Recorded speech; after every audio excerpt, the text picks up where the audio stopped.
Magandang araw sa inyong lahat. Ang tatalakayin natin ngayon ay tungkol sa Kabanata 25, Pagkamatir sa Bagong Bayan. Pagkatapos ng hukumang militar, nagbalik si Rizal sa kanyang selda sa Persa Santiago para ihanda ang sarili sa kanyang naging kapalaran.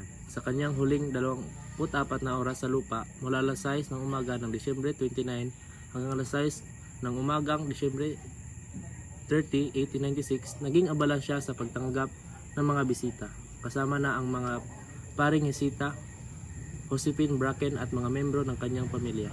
Si Josephine Bracken ay membro ng kanyang pamilya. Ang kabalitaan ng isang pahayagang Espanyol, Santiago Matex. Ilang kaibigan at lihim niyang tinapos ang kanyang pahimakas. Bilang Kristiyano at martir ng nabayani, maluwag niyang tinanggap ang mamatay para sa kanyang mahal na bayan na tinawag niyang Perlas ng Dagat Silangan. Sa kanyang huling tula at Perlas ng Silanganan, sa isang artikulong pinamagatang Kawawang Pilipinas na inilathala sa The Hong Kong Telegraph noong September 24, 1892. Mga huling oras ni Rizal. Alas 6 ng umaga, Disyembre 29, 1896, binasa kay Rizal ni Kapitan Rafael Dominguez na inatasan ni Gobernador General Camilo Pula Vieja na nagmamahala sa mga paghahanda sa pagbitay ng kinondinang preso na barilin siya sa likod ng isang squad na Espanyol sa ganap na alas 7 ng umaga sa Bagong Bayan o sa Luneta. Alas 7 na ng umaga, isang oras pagkaraang basahin ang sentensyang kamatayan, dinala si Rizal sa kapilya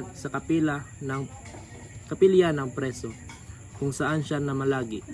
Ang mga una niyang panauhin ay sina Padre Miguel Sadera Mata, siya ay rektor ng Ateneo Municipal, at Padre Luis Bisa, Hisitang Guro. So, mao niya si Captain Rafael Dominguez o si General Camilo Pula Vieja o si Padre Miguel Sadera Mata.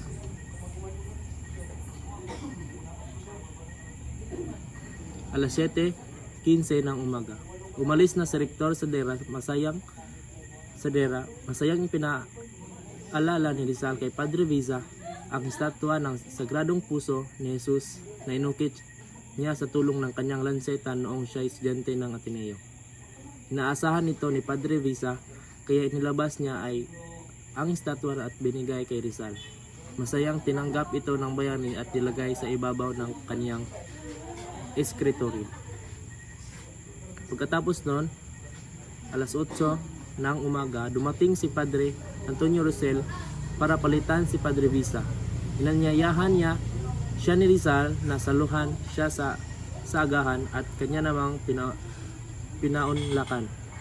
Kaya, pagkatapos ng agahan, dumating si Ten Luis Tabel de Andrade, tagapagtanggol ni Rizal, at pinasalamatan niya siya ni Rizal para sa kanyang serbisyo.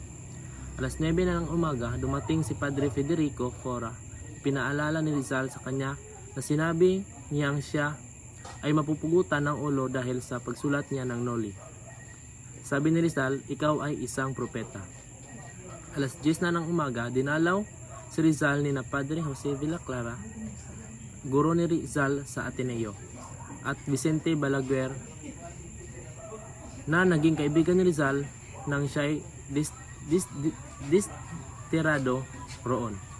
Pag-alis nila, kinapanayam naman siya ng Espanyol na mamahayag si Santiago Matex para sa pahayagang El Heraldo de Madrid. Mula alas 12 ng tanghaling hanggang alas 3:30 ng hapon, naiwang mag-isa si Rizal sa kanyang selda. Nananghalian siya at pagkaraay naging abala sa pagsusulat. Marahil ay sa mga oras na ito ay niya isinulat ang kanyang tula ng pamamaalam na itinago niya sa kanyang alkohol na lutuan, na iniregalo ni Paz Pardo de Tavera nang minsang dumalaw siya sa Paris noong 1890. Isinulat din niya ang huling liham niya kay Professor Blumentritt sa wikang Aleman. Si Blumentritt ay ang kanyang matalik na kaibigan. Ito ang liham na isinulat ni Jose Rizal. Mamatay akong malinis ang konsensya. Paalam, aking matalik at pinakamamahal na kaibigan, at huwag ka sanang mag-iisip ng masama sa akin. Lagda ni Jose Rizal. Ibati mo ako sa buong pamilya, kay Sara, Rosa, Loling, Condradito at Federico. Iiwan ko sa iyo ang isang aklat bilang huling alaala mula sa akin.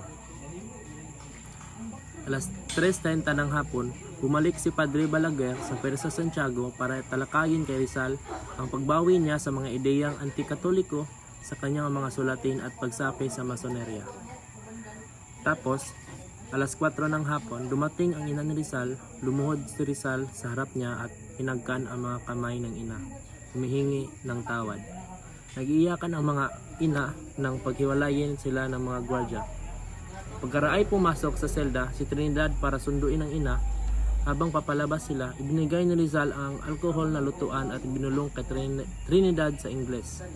May laman sa loob. Naintindihan ito ni Trinidad. Marunong siya ng Ingles dahil tinuruan siya ni Rizal ng wikang ito. Pagkatapos nun, alas 6 ng gabi, tinanggap ni Rizal ang isang bagong panauhin, si Don Silvino Lopez Tuñon, ang dekano ng Katedral ng Maynila. Umalis sina Padre Balaguer at Padre March at naiwan si Villa Clara kasama sina Rizal at Don Silvino. Alas 8 ng gabi, ang huling hapunan ni Rizal, pinaalam niya ay kay Kapitan Dominguez na kasama niya na pinapatawad na niya ang kanyang mga kaaway, pati na ang mga huwes militar na nagsentensya sa kanya ng kamatayan. Tapos alas 9:30 ng gabi, dinalaw si Rizal ni Don Gaspar Sestia Tanyo, ang piskal ng Royal Audiencia de Manila. Mahusay na may bisita, binigay ni Rizal ang pinakamainam na silya sa kanyang selda. Pagkatapos ng magandang pag-uusap, napaniwala ang piskal sa katalinuhan at maginoong karakter ni Rizal.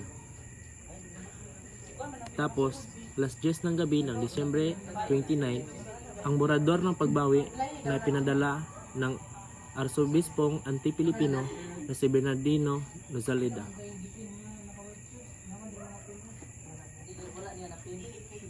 Tapos, pagkaraan ng ilang pagbabago, isinulat ni Rizal ang kanyang retraksyon na kung saan itinatakwil niya ang masonerya at mga relihiyosong ideyang anti-katoliko.